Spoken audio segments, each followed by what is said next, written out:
할렐루야, 굿TV 세상을 보는 창 오색 오감을 시청하시는 시청자 여러분, 저는 안산 온누리 M센터를 섬기고 있는 노규석 목사입니다. 오늘은 저와 함께 역사 속의 다문화 이야기를 함께 배워보려고 합니다. 역사에 어떤 이야기들이 있을까 궁금하시지 않습니까? 물론 이제 성경부터 한번 또 살펴볼 텐데요. 성경에 우리 사도행전에 보면 두 개의 교회가 등장하죠. 예루살렘 교회와 안디옥 교회. 물론 이제 그 뒤로 뭐 고린도 교회도 있고 뭐 여러 교회 있지만 대표적으로 두 교회가 등장을 합니다. 예루살렘 교회는 이중 문화를 가지고 있었습니다. 그 안에 히브리파 과부들과 헬라파 과부들의 갈등으로 인해서 7명의 집사를 세우는데 그 7명 다 디아스포라 출신의 유대인들이 세워지죠. 우리가 생각했던 것처럼 예루살렘 교회가 히브리 하나의 문화로 단일 언어로 된 교회가 아니었던 것을 볼 수가 있습니다. 예루살렘 교회 역시도요. 원래 있었던 예루살렘 출신 사람들뿐만 아니라 갈릴리 출신 사람들, 심지어는 해외에 살다가 돌아온 동포들까지 이중 문화, 아니 삼중 문화가 그 안에 얽혀 있었죠. 사도 바울과 또 바나바가 이제 안디옥 교회를 세워 나가는데요. 안디옥 교회는 예루살렘 교회 비교보다 훨씬 더 다문화적이었습니다. 왜냐? 교회 리더 5명이 전부 다른 배경이었어요. 바울은 다소 출신, 지금의 터키 출신이었고요. 바나바, 담임 목사님이었던 바나바는요, 사이프러스 섬 출신이었어요. 그 외에도 니게르라고 하는 시므온이란 이름이 등장하는데요. 니게르는 지금의 니제르, 아프리카 사람입니다. 니그로라는 단어, 니그로 들어보셨죠? 흑인이죠. 그래서 사실 시므온은 흑인이었고요. 다른 리더들 역시도 다 민족이 달랐습니다. 그래서 한마디로 말하면 안디옥 교회는 다민족, 다문화, 다언어의 교회였습니다. 예루살렘 교회가 예루살렘 중심으로 모이는 교회였다면 안디옥 교회는 여러 지역으로 흩어지는 교회. 그래서 바울과 바나바를 파송해서 교회가 개척이 되어지죠. 사실 로마 시대 동안 교회는 핍박받는 공동체였습니다. 인정받지 못했죠. 주류 사회로부터, 왕족들로부터, 로마인들로부터 핍박을 받았던 공동체였습니다. 그래서 교회 안에 다양한 인종의 사람들이 어울릴 수 있었어요. 사도 바울이 기록한 바울 서신에 있는 것처럼 유대인이나 이방인이나 자유인이나 노예나 남자나 여자나 그리스도 예수 안에서 하나 될 수 있는 공동체, 담이 무너지고 함께 교류할 수 있는 공동체가 바로 초대교회의 모습이었습니다. 그런데 이 교회의 모습이 좀 변화되어지는 사건이 벌어집니다. 바로 313년에 콘스탄틴 황제가 기독교를 인정해 주는 것이죠. 그리고 황제가 교회에 나오기 시작하는 거예요. 그러면서 어떤 현상이 벌어졌을까요? 네, 교회가 자유롭게 예배드릴 수 있는 이제 아주 정말 너무 좋은 세상이 왔겠죠. 그런데 한편으로는요, 새로운 변화가 교회 안에 일어납니다. 뭐냐? 황제가 교회에 나오기 시작하니까 높은 고위직의 관리들 또 로마 시민권자들이 다 교회에 나오기 시작하는 거예요. 왜냐하면 황제한테 잘 보여야 되니까. 그래서 교회가 어떤 모습이 되는가? 로마 교회가 됩니다. 오늘도 우리가 카톨릭 교회를 부를 때 로마 카톨릭 교회라고 부르지 않습니까? 그래서 초대교회 313년 이후의 교회의 모습은요, 국가교회 형태로 바뀌어지게 됩니다. 그리고 교회의 교인이 된다는 건 일종의 로마인이 된다라는 이미지가 강해집니다. 그리고 비로마인들은, 비기독교인들은 야만인으로 취급되어졌죠. 그리고 선교는 일종의 야만인들을 개화하는 형태로 바뀝니다.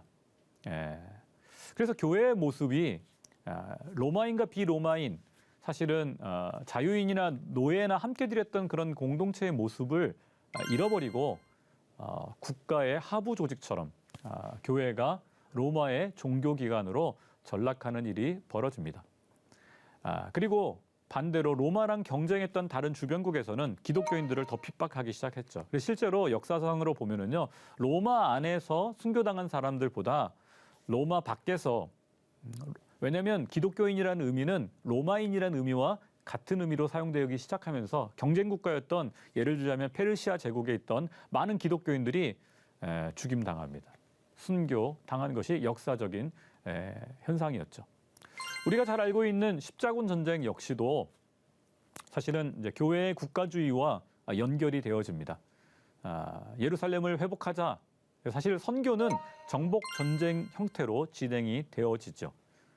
그리고 그 당시에 교회는 하나님의 이름으로, 심지어는 예수님의 이름으로 무슬림들을 학살하고 유대인들을 학살했던 것이 역사적 사실입니다.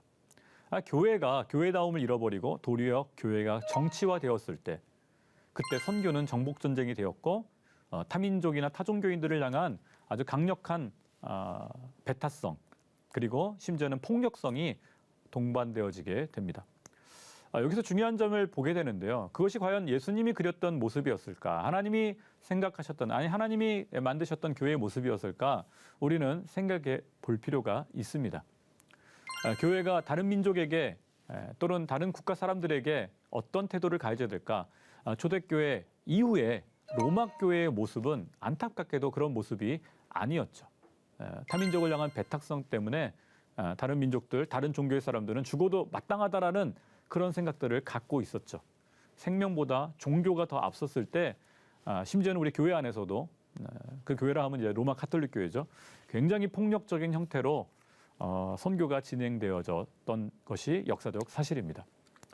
흥미로운 거는요, 이제 종교개혁자들입니다. 종교개혁이 일어나면서 교회의 모습이 좀 달라지게 됩니다. 왜냐하면 313년부터 종교개혁 사이에 교회들은 이렇게 발전합니다. 로마 카톨릭 교회.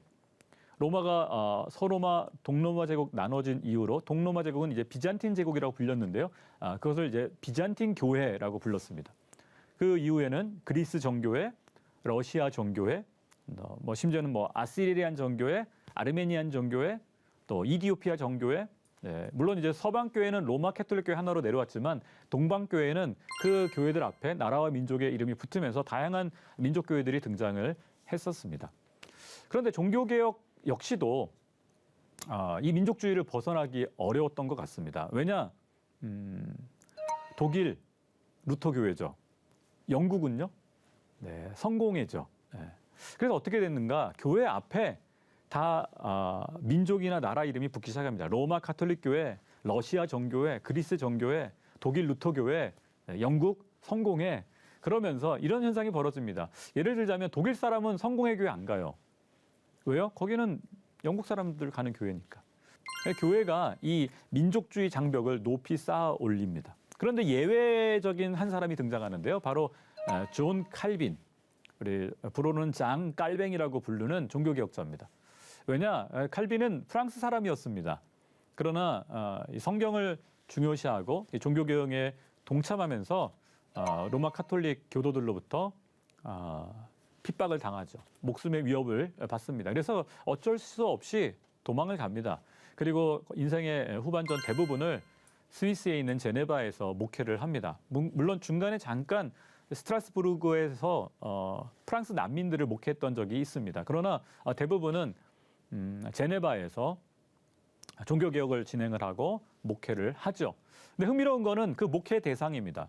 칼빈 역시도 프랑스 피난민으로서 제네바, 스위스에 살고 있었고 스위스에 도망 온 많은 종교개혁자들을 프랑스로부터 저기 이탈리아로부터 심지어는 저기 영국에서부터 그래서 교회 자체가 굉장히 다국적 사람들이 어울렸던 것이 이제 칼빈주의 교회들의 모습이었습니다. 그리고 칼빈은 제자들도 각국에서 왔어요. 제네바 대학을 세우고 성경을 가르치는데 제자들이 국적이 다 다양한 거예요. 스페인 사람, 이탈리아 사람, 저기 스칸디나비아, 스웨덴 사람. 그래서 그들과 계속 편지를 주고받습니다. 독일 루터 교회와 달리 칼빈의 이 제네바 교회는요 다국적 교회로 국가주의나 민족주의를 초월한 그런 모습으로 성장하게 되고요. 실제로 유럽 각지에 칼빈주의 교회들이 생겨날 때 그 교회들은 조금 더 크로스 컬처럴한 모습으로 다른 민족들을 향해서 복음을 전하는 것에 적극성을 띱니다. 학자들의 연구에 의하면 칼빈은 심지어는 선교팀을 브라질까지 보냈던 기록이 남아 있습니다. 왜요? 복음을 다른 민족에게 전해야 하니까. 그는 제네바에서 인생의 상당 부분을 지냈지만 시민권 없이 난민의 신분으로 제네바에 머물렀던 기록이 있습니다. 상상이 가십니까? 우리는 이제 칼빈의 이야기를 하면 기독교 강요만 이야기를 하는데 칼빈의 목회, 교회를 본다면 그 교회는 다민족 교회였고 다문화 교회였고 난민들의 교회였다는 사실을 발견하게 되고 칼빈 본인 역시도 피난민으로 난민으로 살았던 것을 보게 되어집니다. 그래서인지 몰라도요. 이 칼빈주의 교회는 이후에 영국을 거쳐서 미국 교회의 형성에 큰 영향을 주고 영국 교회와 미국 교회가 선교적인 교회로 성장하는데 가장 신학적인 기반을 제공합니다. 세계 역사 가운데 물론 이제 모라비안 교도들이 있긴 했지만 우리 개신교 역사에서 최초의 선교사를 말한다면 윌리엄 캐리를 이야기합니다. 윌리엄 캐리가 선교를 하고 싶었습니다. 구두수선을 하면서 인도 이야기를 듣고 목사님한테 찾아가서 우리 인도에 선교합시다. 근데 인도 선교를 이야기했지만 지역교회 목사님은 이렇게 얘기하는 거예요. 아니 우리 교구 관리 잘하면 되지. 선교는 하나님이 하실 거예요. 우리 교회는 그냥 우리 지역만 우리 성도들만 잘 관리합시다. 네. 윌리엄 캐리가 답답함에 어떻게 했을까요? 선교 단체를 만듭니다. 침례교 해외 선교회를 만들어서 본인이 인도로 선교사로 파송되어지게 됩니다. 그 당시에는 배를 타고 선교지에 갔기 때문에 해안선을 따라서 선교사들이 갔습니다. 우리나라도 마찬가지죠. 우리나라도 처음에 부산으로 또는 인천으로 선교사들이 처음 들어와서 다 거기를 중심으로 또는 수도를 중심으로 이제 선교 기지들이 생겨났죠. 그래서 이 시대를 해안선 선교 시대라고 말합니다. 그런데 중국에 있던 허드슨 테일러 유명하시죠? 네, 우리 중국 내지 선교회를 만들었고 나중에 이것이 OMF라는 단체로 발전되어지는데요. 우리가 언제까지 해안선 항구에만 머물겠습니까? 내륙으로 들어갑시다. 그리고 현지 문화를 또 배우고 현지 복장을 입고 현지 음식을 입고 그래서 이때부터 이제 내지 선교의 시대가 열립니다. 그래서 우리 한국에서도 많은 선교사들이 부산이나 인천, 서울을 떠나서 강원도로, 충청도로 저기 북한의 내지로 많이 들어갔었죠. 20세기 들면서 많은 나라들이 독립을 하고 이제 세계 1차, 2차 세계대전을 겪으면서 선교사들의 눈에 선교가 국가 단위가 아니구나. 왜냐하면 인도라는 한 나라만 해도 여러 민족이 있어요. 언어가 달라요. 중국도 마찬가지죠. 그러다 보니까 이제 민족 단위의 선교가 진행되게 됩니다. 그래서 미전도 종족을 우리가 복음을 전하자, 전방개척, 선교하자, 교회가 없는 곳에 교회를 세우자. 그래서 이제 도널드 맥가브란 이런 학자들을 통해 선교학자들을 통해서 미전도 종족 운동이 일어나죠. 그런데 20세기 말 구소련이 붕괴하고 중국이 열리고 많은 공산권 국가들이 열리면서 사람들이 움직이기 시작했어요. 서방 세계와 이제 구소련권, 이제 공산권 국가들이 교류하기 시작하면 사람들이 움직이는 거예요. 우리나라도 어찌 보면 올림픽 이후에 90년대 들면서 외국인 근로자들이 오기 시작했고 2000년대 들어서 결혼 이민자들, 결혼 여성들이 늘면서 많은 사람들이 한국에 오게 됐죠. 특별히 이제 9.11 테러 이후에 아프간 난민들을 시발점으로 많은 난민들이 또 발생하면서 사람들의 움직임이 일어나기 시작했습니다. 그래서 선교학자들은 이 흐름을 보면서 이제는 복음이 유럽이나 미국에서 아프리카로 가는 것이 아니라 이제는 또 다른 형태의 흐름이 일어나고 있구나. 그래서 이런 표현을 썼습니다. 복음이 모든 곳에서 모든 곳으로 흘러간다. From everywhere to everywhere. 그래서 지금은 디아스포라의 선교 시대, 이주민의 선교 시대, 난민 선교의 시대라고 언급들을 합니다. 흥미로운 사실은요. 프랑스 파리나 또 영국의 런던에 가보면 제일 큰 교회, 제일 사람들이 많이 모이는 교회가 어딜까요? 영국 교회가 아닙니다. 네, 아프리카 사람들이 모이는, 특별히 나이지리아 사람들이 모이는 교회가 제일 크다고 합니다. 흥미롭죠? 네, 이민자들이 모여서 교회를 이루고 그 교회가 지역인 로컬보다 더 커지는 거예요. 흥미로운 건 한국도 예외가 아니었습니다. 우리 한국 분들이 미국에 많이 이민을 갔어요. 흥미로운 건 한국에서는 절에 다니고 교회 안 다녔는데 미국에 가면 어떻게 돼요? 교회를 다니셨어요. 유학을 갔을 때 어떻게 해요? 비빔밥이라도 먹기 위해서 교회를 찾아갔어요. 그래서 사실은 한국 분들도 한국에 있을 때보다 해외에 있을 때 교회에 나가시는 비율이 더 많아져요. 이민자들은 왜요? 도움이 필요하니까, 마음이 허하니까, 영적으로 어디 기댈 곳이 필요한데 그때 어떻게 해요? 교회를 찾아가요. 그래서 사실 복음의 역사가 지금 20세기 후반부터 지금 최근에 일어난 현상 가운데는 많은 이주민들 가운데 하나님께서 교회를 일으키시고 복음의 역사를 일으키고 있다라고 보고 있습니다. 그런데 작년과 금년 코로나가 터지면서 이 세계화의 흐름이 멈췄습니다. 국경이 폐쇄되고 어떻게 보면 사람의 이동이 어려워졌죠. 대신에 온라인상에서, 유튜브에서, 페이스북에서 엄청난 소통이 늘어나기 시작했습니다. 선교학자들은 이제 새로운 선교 흐름이 일어나고 있는 건 아닐까? 이것을 학자마다 좀 용어들이 아직 정리는 돼 있지 않습니다. 어떤 분들은 스마트 선교 시대가 열렸다. 어떤 분들은 온라인 선교 시대가 열렸다. 이렇게 표현하기도 하는데요. 어찌됐든 선교 운동의 흐름이 새롭게 일어나는 거는 확실한 것 같습니다. 디아스포라, 이주민, 난민, 사실 다 움직이는 사람들의 이야기입니다. 우리 디아스포라는 아마 유대인들이 바벨론으로 끌려가면서 유대인 디아스포라가 최초로 사용되어졌죠. 근데 우리도 마찬가지입니다. 한민족들도 연해주로 또 만주로 갔던 분들이 스탈린에 의해서 강제 이주당해서 중앙아시아로 많이 끌려갔죠. 이분들이 어떻게 돼요? 한민족 디아스포라가 됐죠. 그래서 그들이 자기 나라를 떠났을 때 디아스포라라고 부르지만 그 땅에 가면 그분들이 이주민이 되는 거죠. 우리도 마찬가지입니다. 한국에 살 때는 우리가 이주민을 받지만 우리가 나가면 어떻게 돼요? 우리가 그 나라 가서는 이주민이 되는 거죠. 저도 선교사로 한 10년 살면서 중동에 살아보니까 제가 이주민이더라고요. 제 자신이. 그래서 지금 우리 시대는요. 다문화 선교가 큰 이슈이고 중요한 선교 전략으로서 하나님이 쓰고 있음을 보게 됩니다.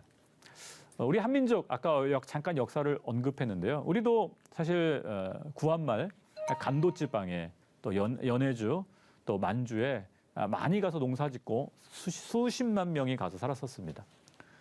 그리고 어떻게 됐어요? 나라를 잃었죠. 나라를 잃기 직전에 또 우리 구한말 때 많은 근로자로 하와이에 사탕수수 농부로 또 심지어는 쿠바까지 우리 외국인 근로자로 우리 한민족 조상들이 나가서 일했던 기록들이 있습니다. 일제 강점기 식민지 시대에도 우리는 일제 징용을 당했죠. 강제징용. 저희 외할아버지께서도 일제에 의해서 강제징용을 당해서 수년 동안 고생을 하고 돌아오셨는데요. 그렇습니다. 우리는 원하든 원하지 않든 자의에 의한 것이 아니라 타의에 의해서 사실 해외로 끌려갈 수밖에 없었고 노동력을 착취당했었죠. 6.25를 통해서도 수많은 미군들이 왔었고 또 한국 여자들과 결혼해서 아기를 낳기도 하고 그래서 사실 이승만 대통령 때는요. 이때 태어난 아기들을 해외로 입양 보내는 것이 최고의 복지라고 말하며 거의 15만 명 이상, 16만 명 이상의 아기들을 해외로 입양 보냈었습니다. 그래서 사실 우리는 어른들만 나갔던 것이 아니라 아기들까지 해외로 보냈던 것이죠. 또 우리나라가 경제 발전을 필요로 할 때 독일에 광부로, 간호사로 수천 명, 거의 10,000명 가까운 우리의 아버님들, 할아버지들이 일했었습니다. 베트남에서는 어땠을까요? 우리 군인들만 갔나요? 아니죠. 수많은 민간인들이 또 가서 일을 했었죠. 70년대, 80년대 중동에서는 우리 어르신들이 중동 건설을 위해서 땀 흘려 일했습니다. 사실 그 돈으로 그때 벌어들인 달러로 우리 대한민국이 경제적 발전을 할 수 있었죠. 역사적으로 보면 1991년 이전까지 우리 대한민국은요. 노동력 송출 국가였습니다. 우리가 외국인들에게 외국인 근로자라고 막 무시했는데 사실 우리 아버님 세대가 중동에서 일을 했었던 것이죠. 제가 요르단에 선교할 때 택시기사가 저한테 한국말 할 줄 안다고 말하더라고요. 그래서 해보라고 했더니 욕을 한참 하는 거예요. 그래서 아니 어떻게 이렇게 한국말 잘하시냐고 자기 한복건설에서 일했다고 욕으로 한국어를 배웠더라고요. 네, 그렇습니다. 우리는 우리가 외국인 근로자로서 또 우리 기업들이 나가서 일하는 만큼 한국에 많은 외국인들이 오고 있습니다. 그들에게 복음을 전해야 될 사명이 저와 여러분에게 있는 것이죠. 저는 또한 이것을 꼭 이야기하고 싶은데요. 6.25 때 많은 우리 유엔군들이 이 땅에 와서 피를 흘려 주었습니다.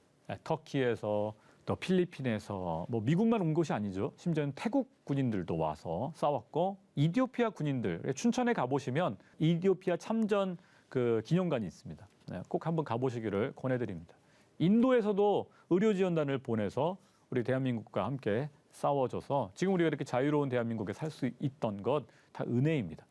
그런데 그 유엔 참전국 외에도 또 많은 나라들이 대한민국을 지원해 줬었습니다. 제가 놀랬던 것은 자료를 조사하면서 심지어는 캄보디아에서 우리나라한테 돈을 보내줬더라고요.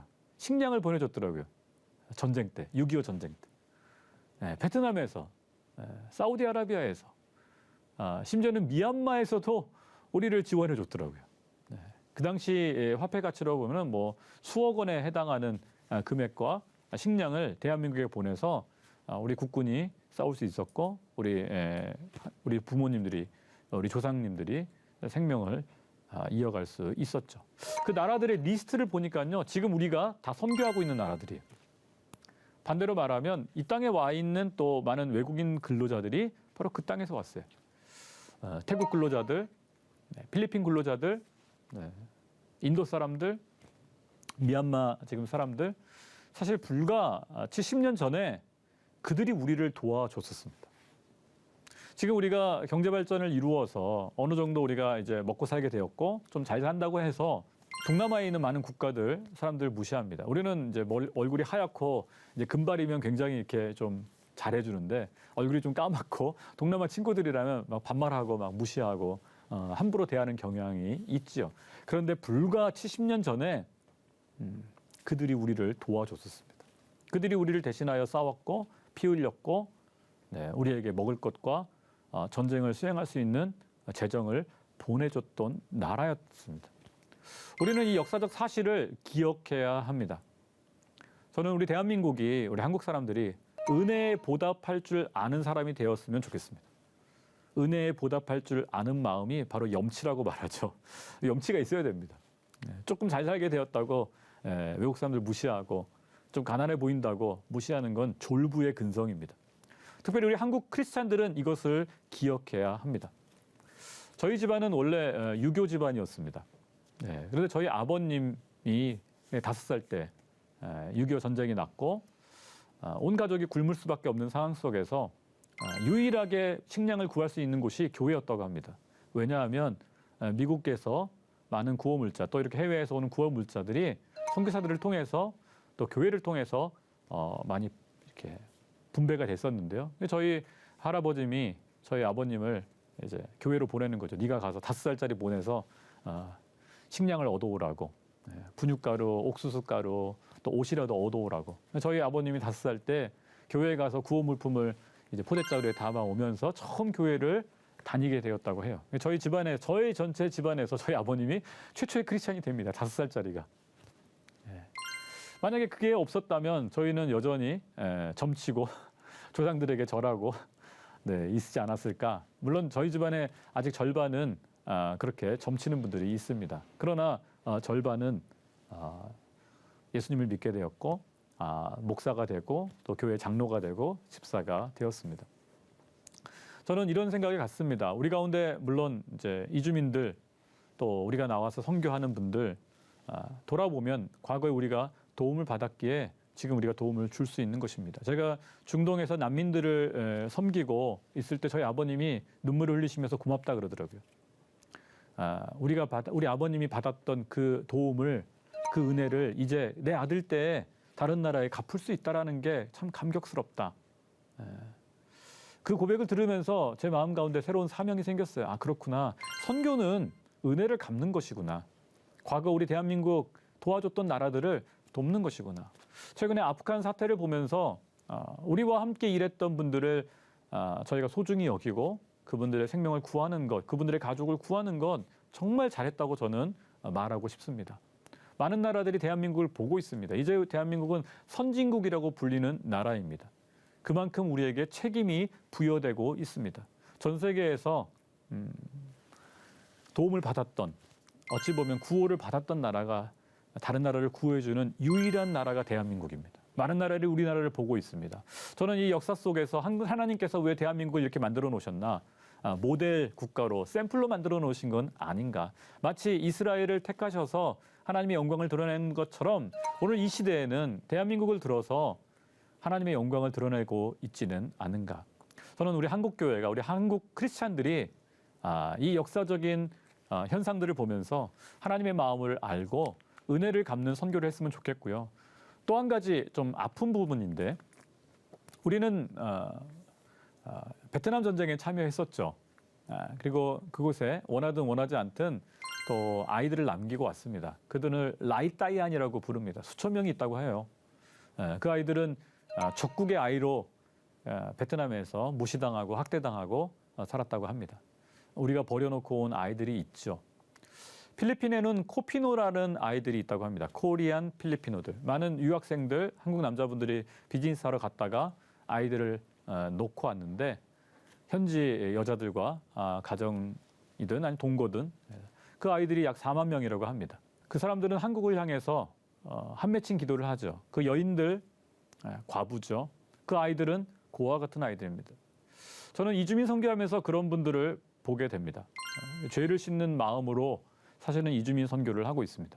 저희 한 베트남 자매도 시한부 인생이었던 한국 남자가 그 속이고 그 베트남 여자와 결혼을 해서 자신의 죽음 이후에 또 병수발을 하게 하고 죽음 이후에 모든 그 병원비를 그 여자에게 떠넘겼던 그 가족의 이야기를 보면서 한국 사람이 얼마나 독한가 나쁜가를 눈으로 많이 봅니다.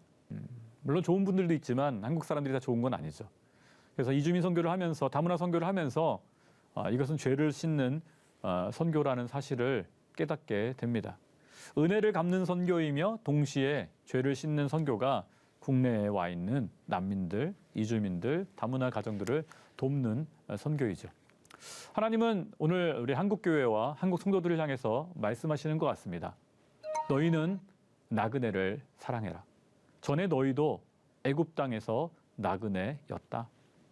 오늘 동일하게 말씀하십니다. 너희는 이주민 근로자들을, 난민들을 사랑해라. 너희도 과거에 이주민 근로자였고 너희도 과거에 전쟁 난민이었다. 기억해라. 사랑하는 성도 여러분, 이 시대에 저와 여러분이 역사의 흐름 속에서 역사를 변화시키고 이끄시는 그 하나님의 손길에 붙들림 받아 은혜를 갚는 선교, 또 죄를 씻는 선교, 무엇보다도 하나님의 마음으로 정말 영혼들을 품을 수 있는 선교, 이 다문화 선교에 함께 동참할 수 있기를 간절히 기도합니다. 하나님의 말씀으로 세상을 이해하고 바라보는 마음의 창이 저와 여러분 안에 열리기를 소망하며 이 시간 마치겠습니다. 감사합니다.